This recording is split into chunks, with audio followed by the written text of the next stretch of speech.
안녕하세요. 오늘은 성경의 기초이자 구약 성경의 시작인 모세오경을 한눈에 살펴보겠습니다. 모세오경은 창세기, 출애굽기, 레위기, 민수기, 신명기 이 5권의 책으로 이루어져 있습니다. 이 책들은 단순한 역사 기록이 아닙니다.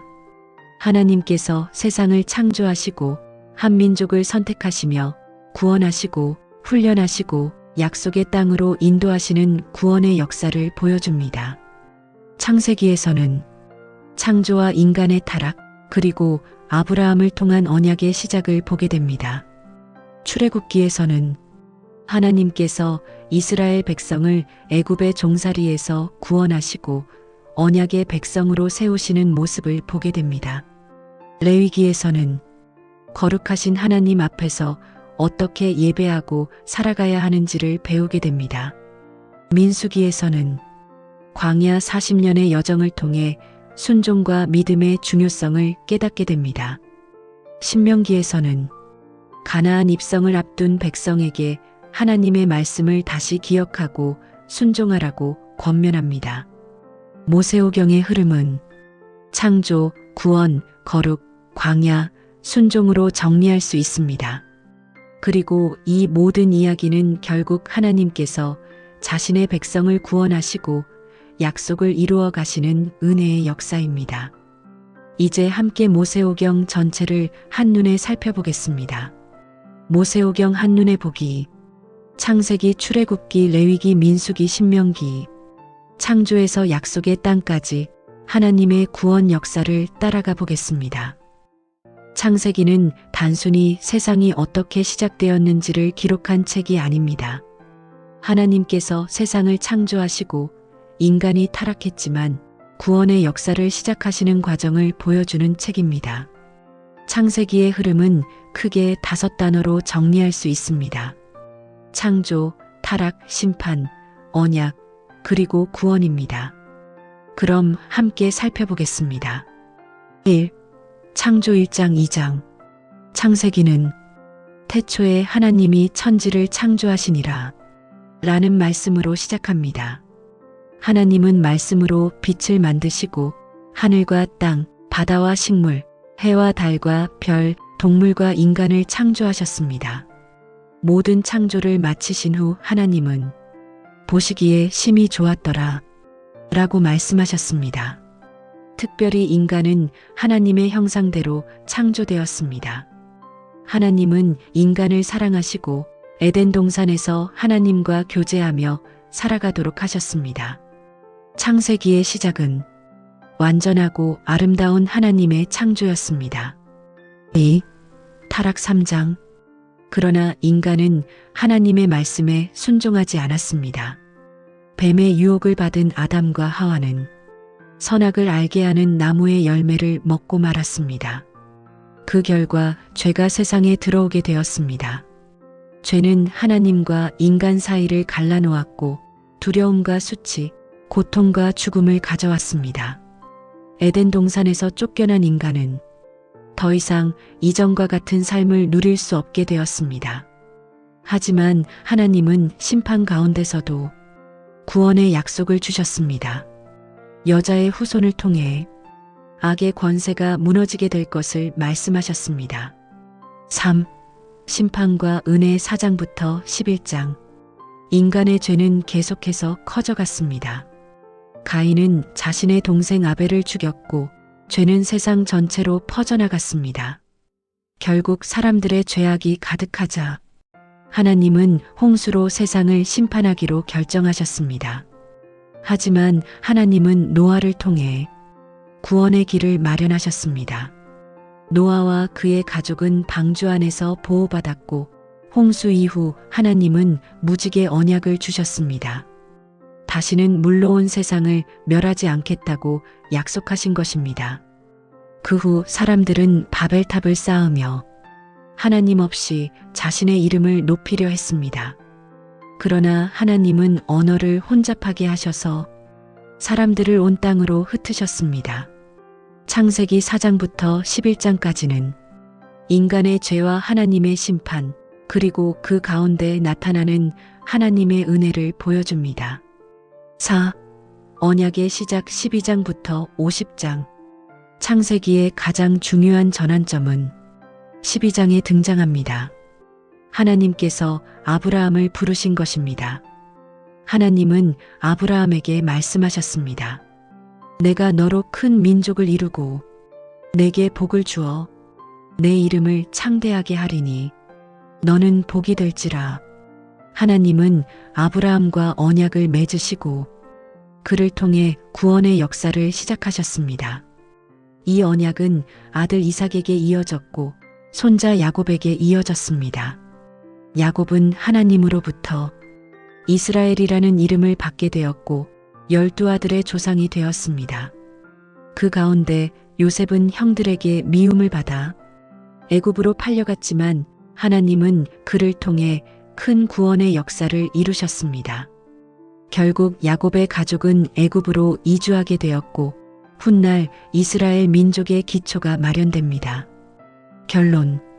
창세기는 단순히 시작의 이야기가 아닙니다. 창조, 타락, 심판, 언약, 그리고 구원의 시작을 보여주는 책입니다. 인간은 반복해서 실패했지만 하나님은 결코 자신의 계획을 포기하지 않으셨습니다.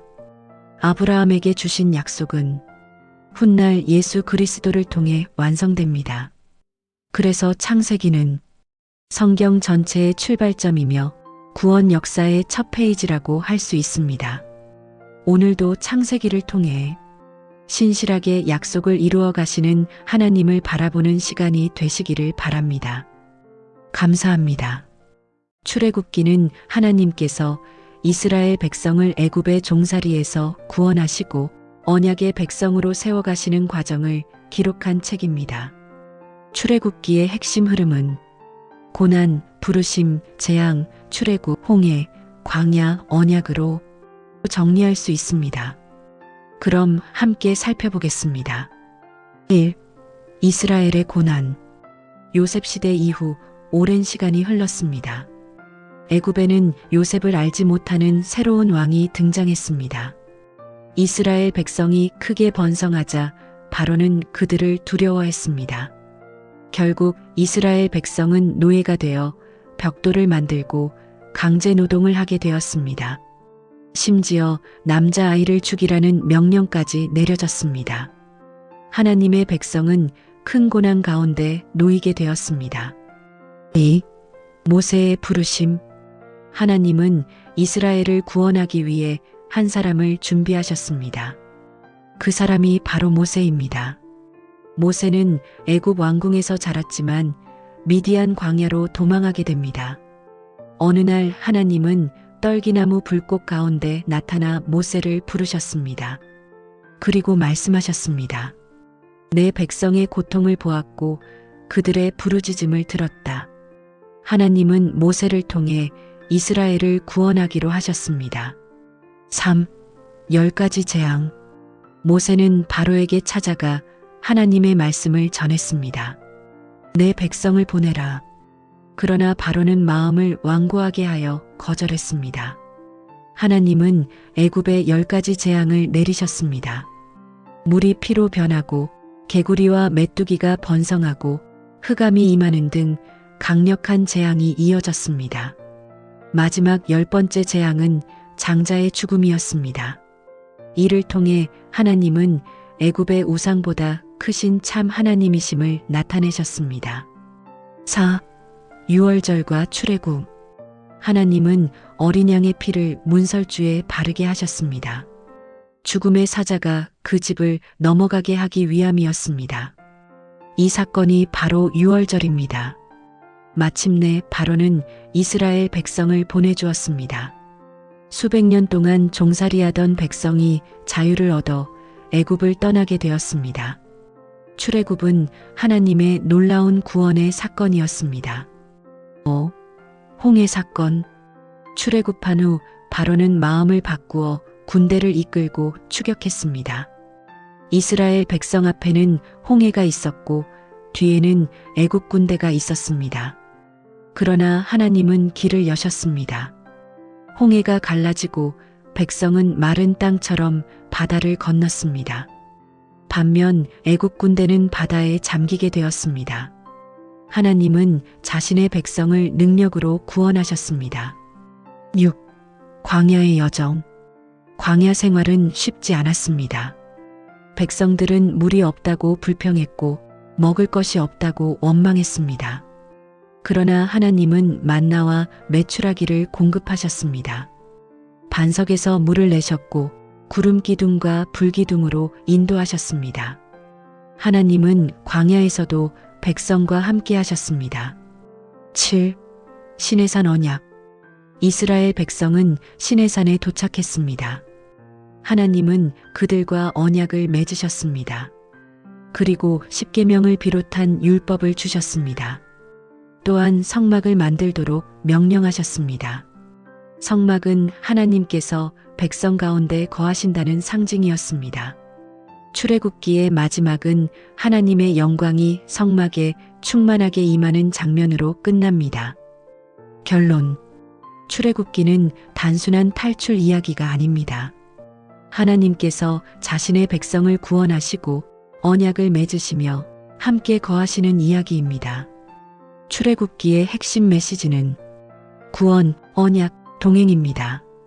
하나님은 이스라엘 백성을 애굽에서 건져내셨고 광야에서 인도하셨으며 언약의 백성으로 세우셨습니다.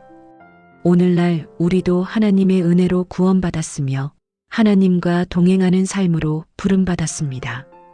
감사합니다. 출애굽기 대표 구절. 이제 내가 너를 바로에게 보내어 너에게 내 백성 이스라엘 자손을 애굽에서 인도하여 내게 하리라. 출애굽기 3장 10절. 성경의 세 번째 책인 레위기를 한눈에 살펴보겠습니다. 많은 사람들이 레위기를 가장 어려운 성경책 중 하나라고 생각합니다. 제사 규례와 정결법, 절기와 규례들이 많이 등장하기 때문입니다. 하지만 레위기의 핵심은 매우 분명합니다. 하나님은 거룩하신 분이시며 그분의 백성도 거룩하게 살아야 한다는 것입니다. 레위기의 흐름은 제사, 제사장, 정결, 속죄, 거룩, 절기, 헌신으로 정리할 수 있습니다. 그럼 함께 살펴보겠습니다. 1. 제사의 규례. 레위기는 다양한 제사로 시작됩니다. 번제, 소제, 화목제, 속죄제, 속건제가 소개됩니다. 이 제사들은 단순한 종교 행위가 아니었습니다. 죄를 용서받고 하나님께 나아가기 위한 방법이었습니다.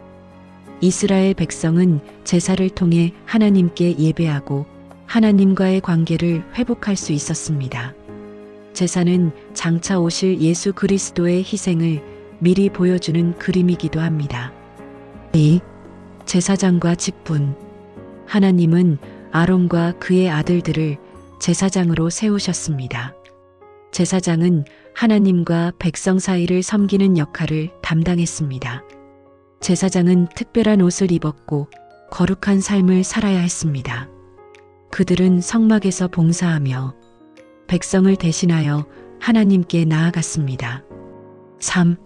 정결법. 레위기에는 정결한 것과 부정한 것을 구분하는 규례가 나옵니다.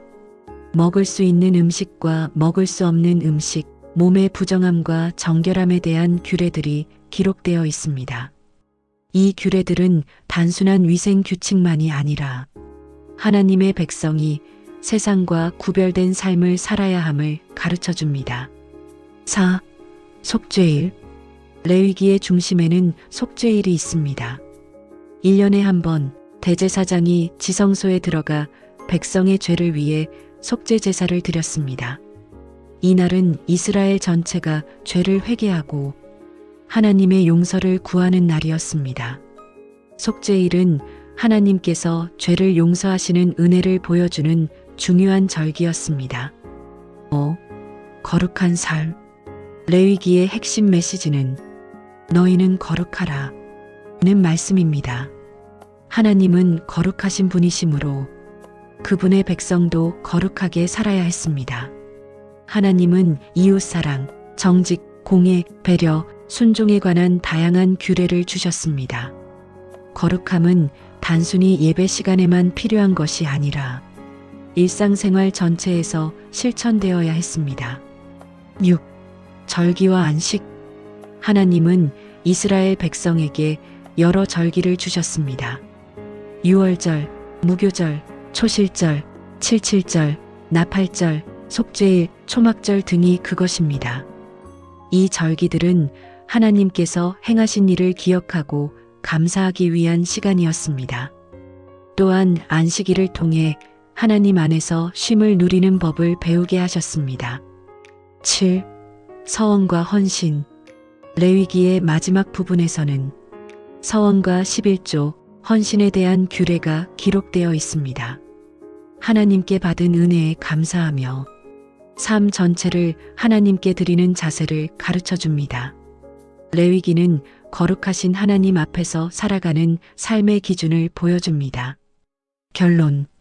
레위기는 단순히 제사 규칙을 모아놓은 책이 아닙니다. 거룩하신 하나님께서 죄인을 어떻게 용서하시고 어떻게 하나님께 나아가게 하시며 어떻게 거룩한 백성으로 살아가게 하시는지를 보여주는 책입니다. 레위기의 핵심은 거룩하신 하나님, 속죄와 제사, 거룩한 삶입니다. 하나님은 오늘도 자신의 백성이 거룩하게 살아가기를 원하십니다. 그리고 예수 그리스도를 통해 우리는 담대히 하나님께 나아갈 수 있게 되었습니다. 감사합니다. 레위기 대표 구절. 너희는 거룩하라 이는 나 여호와 너희 하나님이 거룩함이니라. 레위기 19장 2절. 민수기는 이스라엘 백성이 시내산을 떠나 약속의 땅 가나안을 향해 가는 광야 40년의 여정을 기록한 책입니다.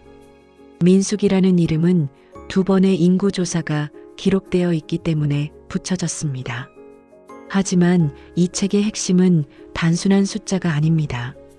하나님의 백성이 광야에서 어떻게 하나님을 따라가고 어떻게 실패하며 어떻게 다시 약속의 땅을 향해 나아가는지를 보여주는 책입니다.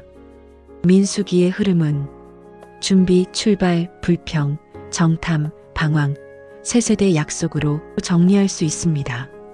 그럼 함께 살펴보겠습니다. 1. 광야를 위한 준비. 민수기는 인구조사로 시작됩니다. 하나님은 각 지파의 숫자를 세게 하시고 진영을 정비하게 하셨습니다. 또한 레위인들에게 성막을 관리하는 특별한 사명을 맡기셨습니다. 하나님은 질서 있는 공동체를 세우시고 약속의 땅을 향한 여정을 준비시키셨습니다. 2. 시내산을 떠나다.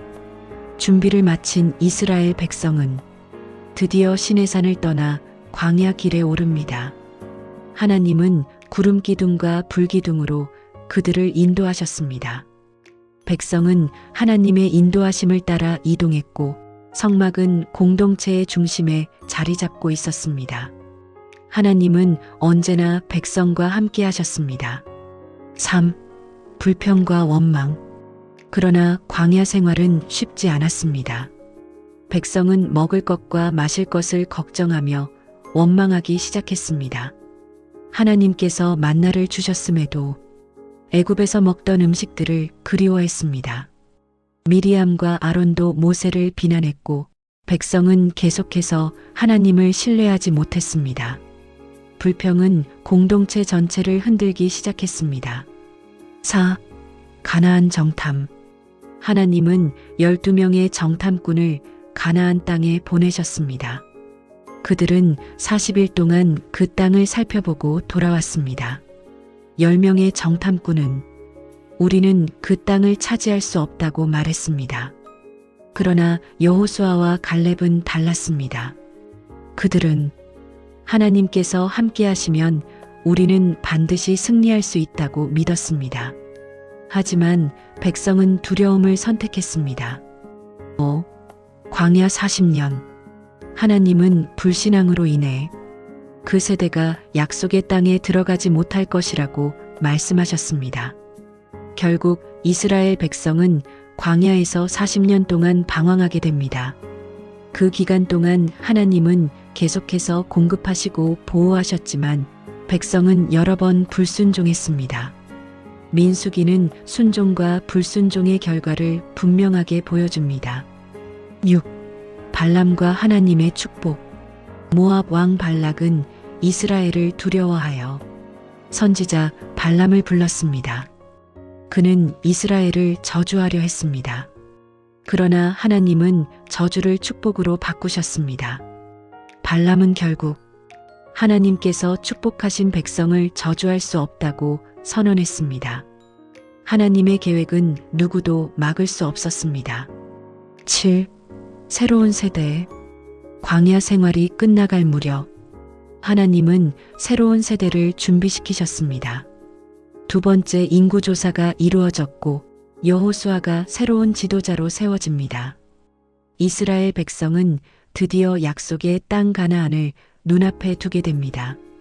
민수기는 새로운 희망과 기대 속에서 마무리됩니다. 결론. 민수기는 광야의 이야기입니다. 하지만 단순한 여행 기록이 아닙니다.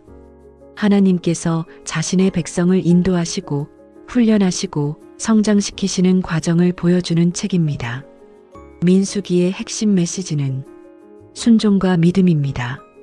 광야는 힘든 곳이지만 하나님은 그곳에서도 백성과 함께 하셨습니다.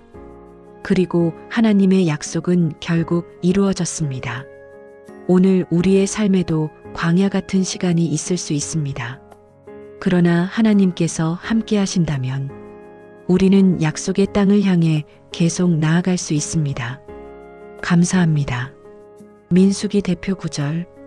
여호와께서 우리를 기뻐하시면 우리를 그 땅으로 인도하여 들이시고 그 땅을 우리에게 주시리라. 이는 과연 젖과 꿀이 흐르는 땅이니라. 민수기 14장 8절. 신명기는 모세가 가나안 입성을 앞둔 이스라엘 백성에게 마지막으로 전한 설교와 권면을 기록한 책입니다. 광야 40년이 끝나고 새로운 세대가 약속의 땅을 눈앞에 두고 있을 때 모세는 하나님께서 행하신 일들을 다시 기억하게 하고 하나님의 말씀에 순종할 것을 강조합니다. 신명기의 흐름은 회고, 율법, 순종, 축복, 유언, 계승으로 정리할 수 있습니다. 그럼 함께 살펴보겠습니다. 1. 광야 40년을 돌아보다. 모세는 먼저 이스라엘의 지난 역사를 돌아보게 합니다. 하나님께서 애굽에서 구원하신 일, 광야에서 인도하신 일, 불순종으로 인해 광야를 방황했던 일을 다시 이야기합니다. 신명기는 단순한 역사책이 아닙니다. 과거를 통해 하나님의 신실하심을 기억하게 하는 책입니다. 2. 율법을 다시 선포하다. 신명기라는 이름은 두 번째 율법이라는 의미를 가지고 있습니다. 모세는 시내산에서 받은 율법을 새로운 세대에게 다시 설명합니다. 십계명을 다시 선포하고 하나님의 백성으로 살아가기 위한 삶의 기준을 가르칩니다. 하나님은 단순히 규칙을 주신 것이 아니라 백성이 복된 삶을 살도록 말씀을 주셨습니다. 3. 하나님 사랑의 명령. 신명기의 중심에는 매우 중요한 말씀이 있습니다. 이스라엘아 들으라. 하나님은 백성에게 온 마음과 뜻과 힘을 다하여 하나님을 사랑하라고 말씀하십니다. 신앙은 단순한 의무가 아니라 하나님과의 사랑의 관계임을 강조합니다. 4. 순종과 불순종의 결과. 모세는 분명하게 말합니다. 하나님의 말씀에 순종하면 축복을 받고 불순종하면 어려움을 겪게 된다는 것입니다. 신명기에는 축복과 저주에 대한 긴 설명이 나옵니다. 하나님은 백성이 생명의 길을 선택하기를 원하셨습니다. 5. 가나안 입성을 준비하다. 이스라엘 백성은 이제 요단강 건너편에 도착했습니다. 모세는 앞으로 들어갈 가나안 땅에서 하나님을 잊지 말라고 당부합니다. 풍요로워질 때에도 어려움이 찾아올 때에도 하나님을 기억하며 살아야 한다고 권면합니다. 6. 모세의 마지막 유언. 모세는 자신의 마지막이 가까워졌음을 알게 됩니다. 그는 각 지파를 축복하고 하나님의 은혜를 다시 선포합니다. 그리고 백성에게 하나님의 말씀을 붙들고 살아가라고 권면합니다. 7. 여호수아에게 사명을 넘기다. 하나님은 여호수아를 새로운 지도자로 세우십니다. 모세는 여호수아에게 용기와 믿음을 가지라고 격려합니다. 약속의 땅을 향한 새로운 시대가 시작되는 것입니다. 신명기는 모세의 죽음으로 마무리되지만 하나님의 역사는 계속 이어집니다. 결론. 신명기는 과거를 기억하고 하나님의 말씀을 다시 붙들게 하는 책입니다. 하나님은 자신의 백성에게 생명과 복의 길을 선택하라고 말씀하십니다. 신명기의 핵심 메시지는 기억, 순종, 사랑입니다. 하나님을 기억하고 하나님의 말씀에 순종하며 하나님을 사랑하는 삶이 신명기가 가르치는 믿음의 길입니다. 오늘 우리도 하나님의 말씀을 마음에 새기고 살아가는 하나님의 백성이 되기를 바랍니다. 감사합니다. 신명기 대표 구절. 이스라엘아 들으라, 우리 하나님 여호와는 오직 유일한 여호와이시니 너는 마음을 다하고 뜻을 다하고 힘을 다하여 내 하나님 여호와를 사랑하라. 신명기 6장 4절 5절. 지금까지 우리는 모세오경을 함께 살펴보았습니다. 창세기의 창조에서 시작하여 출애굽의 구원, 레위기의 거룩함, 민수기의 광야 여정, 그리고 신명기의 순종의 가르침까지 살펴보았습니다. 모세오경은 하나님께서 자신의 백성을 부르시고 인도하시며 언약 가운데 세워가시는 사랑의 이야기입니다. 다음 시간에는 여호수아서부터 시작되는 역사서를 통해 약속의 땅에서 펼쳐지는 하나님의 역사를 함께 살펴보겠습니다. 감사합니다.